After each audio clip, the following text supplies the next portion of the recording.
प्रदेश के बांदा जिले के ग्राम तिंदवारा के रामलीला मैदान में लक्ष्य संगठन द्वारा 5वां कैरियर गाइडेंस एवं प्रतिभा सम्मान कार्यक्रम, जिसमें 10वीं 12वीं ग्रेजुएशन में अच्छे नंबर से आने वाले बच्चों को सम्मानित करने के उद्देश्य से एक कार्यक्रम का आयोजन किया गया, जिसमें लक्ष्य संगठन के राष्ट्रीय संयोजक Amarpal Singh Lodhi IRS joint commissioner income tax के साथ लक्ष्य की पूरी उत्तर प्रदेश की टीम उपस्थिति रही। कार्यक्रम में बांदा जिले की लक्ष्य टीम का बहुत ही सराहनीय योगदान रहा। उक्त कार्यक्रम में स्कूलों के बच्चे, महिलाएं, ग्रामीण अधिकारी, कर्मचारी, सरपंच, जिले भर के गणमान्य सामाजिक व्यक्ति उपस्थित रहे। कार्यक्रम में झांसी, फतेहपुर, चित्रकूट, राठ, हमीरपुर, ललितपुर, पन्ना, सतना, छतरपुर लक्ष्य पदाधिकारी उपस्थित रहे।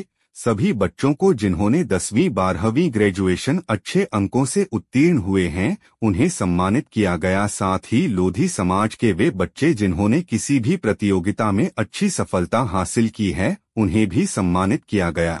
वर्ष भर में समाज के नवनियुक्त कर्मचारी एवं सेवानिवृत्त हुए कर्मचारियों का भी सम्मान किया गया। कार्यक्रम में हजारों की भीड़ उपस्थिति रही। कमिश्नर साहब ने बच्चों को पढ़ाई के साथ साथ अन्य प्रतियोगी परीक्षाओं में सफलता के टिप्स दिए तथा समाज के लोगों को पाखंड और कुरीतियों को छोड़कर बच्चों को पढ़ाई की दिशा में कार्य करने के लिए प्रोत्साहित किया।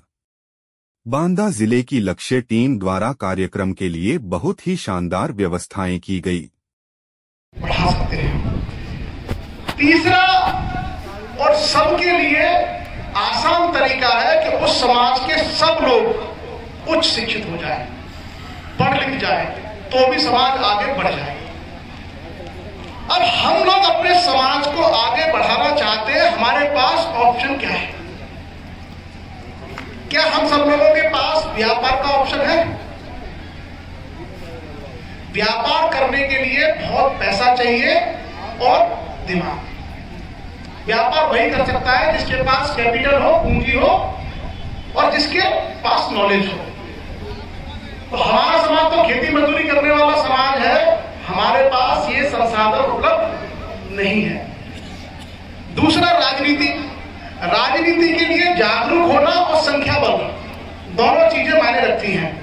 तो उदाहरण के तौर पर अगर बांदा लोकसभा को देखें तो बांदा लोकसभा में हमारी जागरूकता कितनी है मुझे नहीं पता, लेकिन संख्या बल इतना नहीं है कि हम लोकसभा का चुनाव जीत पाए। तो राजनीति से भी गए, व्यापार से भी गए। तब सवाल उठता है कि यह समाज कैसे आगे बढ़ेगा। तो मैंने कहा ना, 100 बीमारियों की एक दवा जो सबके लिए उपलब्ध है वो है शिक्षा। शिक्षा आपको भी है, हमको भी है। और ये शिक्षा अगर हम अपने समाज के हर बच्चे तक पहुंचा दें तो कोई हमारा बच्चा डॉक्टर बनेगा, कोई इंजीनियर बनेगा, कोई कमिश्नर बनेगा। और आपने देखा है कि जो इंजीनियर है, कमिश्नर है, डॉक्टर है, वो किसी विधायक से कम नहीं है। समाज आगे बढ़ सकता है। हमारे संगठन की और हम सब लोगों की प्रायोरिटी यही होनी चाहिए कि हम सबसे पहला जो काम करेंगे वो करेंगे शिक्षा पे। व्यापार, राजनीति, बाकी चीजें उसके बाद करेंगे। शिक्षा सबसे पहले है। इसलिए आपने देखा होगा कि स्वामी ब्रह्मानंद जी 1938 में पहली बार एक संस्कृत विद्यालय की स्थापना करते हैं और 1960 में डिग्री कॉलेज की, और सांसद कब बनते हैं? 1967। तो स्वामी जी ने पहले काम किस पे किया? यानी 25 से 30 साल उन्होंने काम किया शिक्षा पे, समाज को जागरूक किया। फिर वो पॉलिटिक्स में आए क्योंकि वहां का समाज थोड़ा जागरूक हो गया। अर्थात किसी समाज को आगे बढ़ाना है तो उस समाज के प्रत्येक व्यक्ति को यह पता होना चाहिए कि हमें किस दिशा में चलना है, हमें किस रास्ते पर चलना है, हमारा उद्देश्य क्या है। और शिक्षा होगी तो ये तीनों चीजें बहुत आसानी से हमारे समाज के प्रत्येक व्यक्ति को समझ आ जाएगी।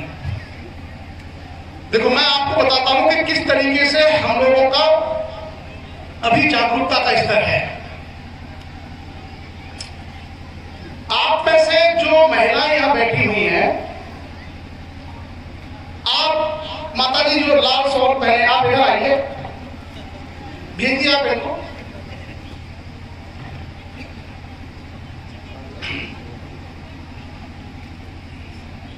ये भी एक प्लेटफॉर्म है, अपने समाज के लोगों को मंच दीजिए, उनका हेजिटेशन दूर करिए, उनका झिझक दूर करिए, ऊपर आ जाइए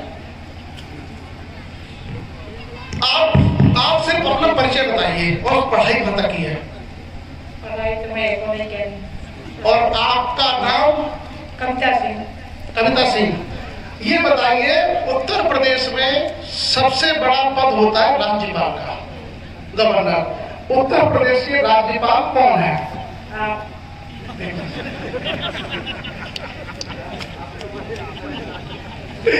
नहीं, मेरा देखो, इनसे माता जी को बुलाने के पीछे एक उद्देश्य था कि हमारी जागरूकता का स्तर बहुत कम है।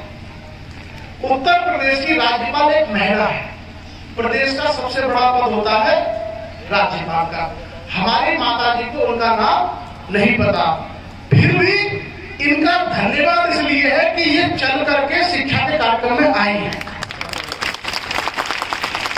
अब आप सोचिए, बैठ जाइए, अब आप सोचिए वो समाज, जिस समाज की महिलाओं को प्रदेश के सबसे बड़े पद पर विराजमान एक महिला का नाम नहीं पता है, उस समाज से हम उम्मीद करें कि वो समाज आगे बढ़े, अपने हक अधिकार को हासिल करे। कर पाएगा? नहीं, क्योंकि जानकारी नहीं है। सरदारों का एक बड़ा फेमस चुटकुला है कि इंग्लिश में मतलब एक जोक है, मैं हिंदी में बताता हूं आपको, कि आप अगर चल नहीं सकते हो तो रहो।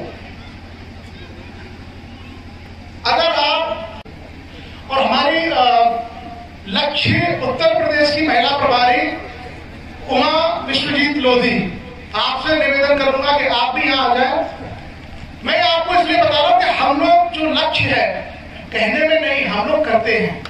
हमें करना क्या है समाज के लिए? इस लक्ष्य की ओर से इस बिटिया को इस वर्ष के लिए उन्हें 20,000 रुपए की आर्थिक सहायता दी जा रही है, और मैं चाहूंगा कि हमारी महिला शक्ति ये राशि उनको प्रदान करें।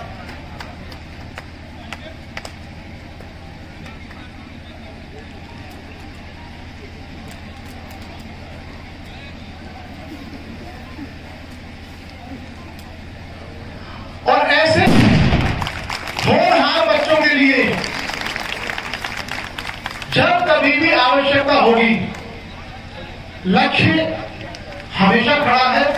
बारे में नहीं जानता, उसको जागरूकता नहीं है, तो लक्ष्य का हमारा जो पूरा कारवां है, इसका उद्देश्य केवल ये नहीं है कि हम इन बच्चों को मोटिवेट करें, इन बच्चों को गाइड करें। हमारा उद्देश्य ये है कि हमारे समाज की जितनी जनशक्ति है, हमारी महिलाएं, माताएं, पुरुष, हमारे पिता, हमारे ताऊ, हमारे चाचा, इस देश की व्यवस्था के बारे में जागरूक हों, समझें, और उसको अपने परिवार और बच्चों को समझाएं, ताकि हमारा समाज अपना हक, अपना अधिकार हासिल कर पाए।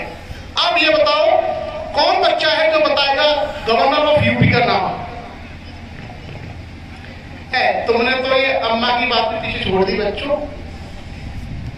उत्तर प्रदेश के राज्यपाल का नाम कौन बताएगा? खड़े हो जाओ, खड़े हो जाओ, इधर आओ, भाग के, जल्दी भाग के आओ बेटा, भाग सकते हो, और तेज।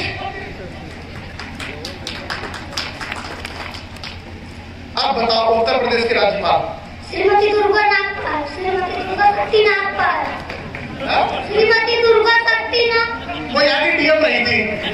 चलो भाई जरा तुक्का मारा, लेकिन कुछ मारा, इसको भी ताली इसलिए बजा के कर पंडित देखो, पता नहीं था फिर भी भाग के आया। भाई देखो, जिस समाज में अगर ऐसे बच्चे भागकर आएंगे तो आज नहीं पता कल पता चल जाएगा। लेकिन कई सारे तो बच्चे बड़े हैं जो 12वीं में पढ़ते हैं, तो यहाँ बैठे डरते हैं। बेटा कौन सी बात हो? 6। देखो छठी क्लास का ये आ गया। सर एक बच्ची बता रहा था। हाँ बेटा बताओ। आनंदीबेन पटेल। बेटा राज्यपाल है, मौसी नहीं है, श्रीमती आनंदीबेन पटेल। भी प्रधानमंत्री का, राज्यपाल का नाम लेते हैं तो कैसे लेते? आदर से। तो क्या बोलोगे? श्रीमती बेन पटेल। आनंदीबेन। कोई बात नहीं, थैंक यू, बहुत बढ़िया। बैठ जा बेटा। तो देखो इससे क्या मैसेज मिला? इस बच्चे से एक मैसेज ये मिला कि भैया हमको आता नहीं हो, चाहे नहीं आता हो या नहीं आता हो, पर लड़ाई में कूदेंगे, लड़ाई में जाएंगे तो हो सकता है हार जाए लेकिन दोबारा जीतेंगे। तो किसी समाज के विकास का, उसकी उन्नति का एक बहुत बड़ा आधार ये है कि उस समाज के लोगों में आत्मविश्वास होना चाहिए। और मैं बता रहा हूं कि अभी आप लोग इस बच्चे पर हंस रहे होंगे, लेकिन आप में से 90% 80% लोगों की हिम्मत नहीं है बोलने की, तो बोल के चला गया। तो वो बच्चा नहीं, बाप हमारा, उससे भी सीखा जा सकता है। बहरहाल अब मैं ये जो बच्चे बेचारे हैं सुबह से आए हैं, इनके लिए जिस चीज के लिए आप आए हो वो शुरू करते हैं, ठीक है? माहौल बन गया। हमारे पास जो बच्चे हैं वो 6वीं, 7वीं, 8वीं, 9वीं, 10वीं